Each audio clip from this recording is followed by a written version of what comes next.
غلط لوگوں سے محبت ہی تمہیں اللہ کی محبت تک لے جاتی ہے، اور جب تم اللہ کی محبت تک پہنچ جاتے ہو تب اللہ تمہیں اس انسان سے نوازتا ہے جسے اللہ محبت کرتا ہے اور جو تم سے محبت کرتا ہے۔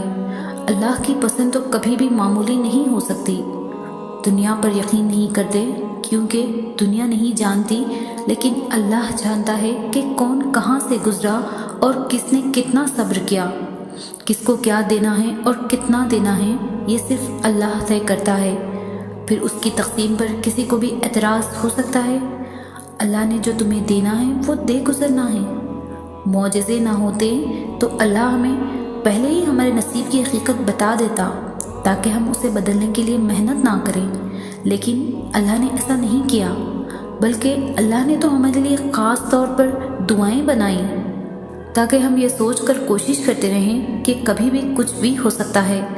لوگوں کے منصوبوں سے نہیں گھبراتے کیونکہ لوگ بھی وہی کر سکتے ہیں جو اللہ نے ان سے کروانا ہے، اور تمہیں تو معلوم بھی نہیں کہ کیسے اللہ نے ان لوگوں کی پیدا کی ہوئی رکاوٹوں سے گزار کر ہی تمہیں نوازنے کے منصوبے بنا رکھے ہیں۔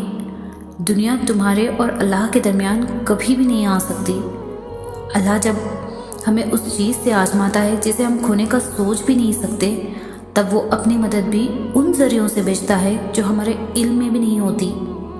جب ہم توکل کرتے ہیں تو اللہ ایسے پوشیدہ طریقوں سے ہمارے کام کرتا ہے جنہیں نہ ہم دیکھ پاتے ہیں اور نہ ہی سمجھ پاتے ہیں۔ کبھی کبھار اللہ تمہیں اس مقام پر لے آتا ہے جہاں تمہارے پاس کوئی بھی راستہ نہیں بچتا سوائے اس کے جو اللہ کی طرف واپس جاتا ہے، اور یہی وہ مقام ہے جہاں سے قبولیت کے دروازے کھلنے ہوتے ہیں۔ یہی واپسی کا وہ واحد راستہ ہے جو سیدھا معجزوں کی طرف جاتا ہے۔ کچھ چیزیں نصیب میں ہوتی ہے جو بن مانگے ہی مل جاتی ہے، اور کچھ کو اللہ دعاؤں کا حصہ بنا کر نصیب کے ساتھ جوڑ دیتا ہے۔ ملنا انہوں نے بھی نصیب سے ہوتا ہے، لیکن ملتے وہ دعاؤں کے بعد ہی ہے۔ جتنا پکا یقین اتنے پکے معجزے۔ رکاوٹیں تمہیں مایوس کرنے کے لیے نہیں، تمہارا ایمان مضبوط کرنے کے لیے آتی ہے تاکہ تم ہر حال میں توکل کرنا سیکھو، اور جب تم ایسا بے خوف یقین رکھنا سیکھ جاتے ہو تو اللہ ان وسیلوں سے دعائیں قبول کرتا ہے جہاں سے کسی نے بھی نہیں سوچا ہوتا۔ تہجد کی دعائیں قسمتوں کا رخ موڑ دیتی ہے۔ مجازی چاہتے دور کر کے تمہیں آزمایا جاتا ہے کہ تم حقیقی سے کتنا قریب ہو۔ دل کا بار بار ایک ہی دعا کے لیے اللہ کے سامنے رونا اتفاق نہیں ہوتا، انکار کی گنجائش ہی نہیں ہوتی۔ بس جو مانگ لیا تہجد میں وہ مل گیا۔ بس یقین رکھو کہ اس صبر کے بعد تمہارے لیے وہ معجزے ہیں جو تمہیں اس حد تک حیران کر دیں گے کہ تم اپنا ہر دکھ درد بھول جاؤ گے۔ جس صبر کو تم اختتام سمجھ رہے ہو وہ اللہ کے گن کا آغاز ہے، کیونکہ جو اللہ سے لگائے ہوئے دعاؤں کا سلسلہ نہیں توڑتے، اللہ انہیں ان کی چاہت سے جوڑ دیتا ہے۔ کیا یاد نہیں تمہیں اللہ کے وعدے؟ اور اللہ صبر کرنے والوں سے محبت کرتا ہے، اور یقیناً اللہ صبر کرنے والوں کے ساتھ ہے، اور صبر کرنے والوں کو خوشخبری سنا دو۔ صبر کا مطلب دعاؤں سے پیچھے ہٹ جانا نہیں، بلکہ دعاؤں پہ ڈٹ جانا ہے، اور اس توکل سے تم اللہ کو پکارتے رہو کہ اللہ کی تدبیریں تمہاری ساری آزمائشوں سے بڑی ہے۔ صبر تو یہ ہے کہ تم تب بھی اللہ کے منصوبوں پر یقین رکھو جب تم در سے ٹوٹ کر بکھر چکے ہو۔ صبر تو یہ ہے کہ تم تب بھی اللہ کی قدرتوں سے انکار نہ کرو جب مقدر تمہیں ہرا چکا ہو۔ صبر تو یہ ہے کہ تم اللہ کے معجزوں کا تب بھی انتظار کرو جب ہر امید ختم ہو چکی ہو۔ صبر یہ نہیں کہ تم اللہ سے مانگنا ہی چھوڑ دو۔ اللہ تو دلوں میں رہتا ہے، تو پھر دعاؤں کے پورا ہونے کی جو امید اب تک تمہارے دل کا حصہ ہے وہ اللہ کی رضا کے بغیر کیسے ہو سکتی ہے؟ تم ہمیشہ اللہ سے اشارہ مانگتے ہو، ہمیشہ اللہ کے جواب کا انتظار کرتے ہو، لیکن اب جب وہ تمہارے دل کو دعاؤں میں الجھائے ہوئے ہے اور سجدوں میں لگائے ہوئے ہے تو تم اتنی سی بات نہیں سمجھ پا رہے کہ تمہاری چاہ کے لیے اللہ معجزے تیار کیے بیٹھا ہے۔ پھر دیکھو اللہ کیسے اپنی مدد بھیج کر تمہیں دکھائے گا کہ وہ بھی توکل رکھنے والوں کو مایوس نہیں کرتا۔ اگر تھک گئے ہو تو تب بھی دعا کے لیے ہاتھوں کو اٹھاؤ اور اللہ کو بتاؤ کہ تم ابھی بھی مایوس نہیں ہوئے، اور پھر یہ سوچنے لگو کہ شاید تمہاری دعائیں اللہ نے سنی ہی نہیں۔ اللہ تمہیں یہاں تک اسی لیے تو نہیں لایا کہ تم اسے بدگمان ہو جاؤ۔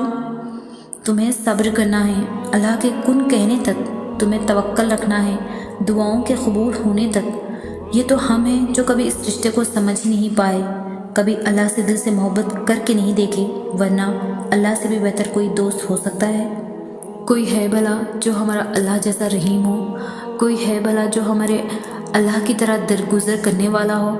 کوئی بھی تو نہیں جو ہماری بے رخی کے بعد بھی ہمیں پلٹ کر محبت دے، لیکن اللہ نے دی ہے، ہمیشہ دی ہے۔ کوئی بھی تو نہیں جو اللہ سے بہتر محبت نبھانے والا ہو۔ تم سے وہی محبت کر سکتا ہے جو اللہ سے محبت کرتا ہے۔ اس شخص کا انتخاب کرو جو اللہ کا انتخاب کرے، تمہارے لیے بھی اور اپنے لیے بھی، جو تمہیں برائی سے روکے، اور جب تم کسی گناہ کو چھوڑنا چاہو تو وہ تمہارا ساتھ دے اور خود بھی اس گناہ سے بچنے کی کوشش کرے، جو تمہیں اور تمہارے دین کو طاقت دے اور کبھی بھی تمہارے اور اللہ کے درمیان رکاوٹ نہ بنے۔ جو اللہ سے محبت کرتا ہے بس وہی تم سے محبت کر سکتا ہے۔ جو شخص تم سے محبت کرتا ہوگا وہ کبھی بھی تمہیں اللہ سے راضی کرنے کو نہیں روکے گا، پھر بھلے ہی تم اس کے لیے اس شخص کو ہی ناراض کیوں نہ کرنا پڑے۔ کبھی کبھار ہمارے پاس اس آنسوؤں کے سوا اور کچھ بھی نہیں ہوتا، نہ کوئی لفظ، نہ کوئی کہانی، نہ کوئی التجا، نہ کوئی شکوہ، بس خالی ہاتھ ہوتے ہیں اور زار زار بہتے ہوئے آنسو ہوتے ہیں۔ دل تب اللہ سے بہت کچھ کہنا چاہتا ہے لیکن یہ سمجھ نہیں آتی کہ کیسے کہیں۔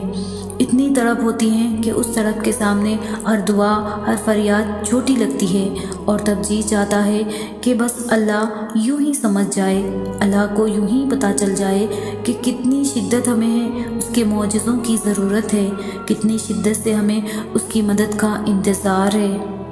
اور شاید اس سے خوبصورت لمحہ ہو ہی نہیں سکتا جب زبان خاموش رہے اور ہمارا اللہ سب سن لے، وہ نظریں پڑھ لے اور سب سمجھ لے۔ آنسوؤں سے شاید بڑی نعمت کوئی نہیں، آنسوؤں سے بڑی شاید کوئی بھی دعا نہیں۔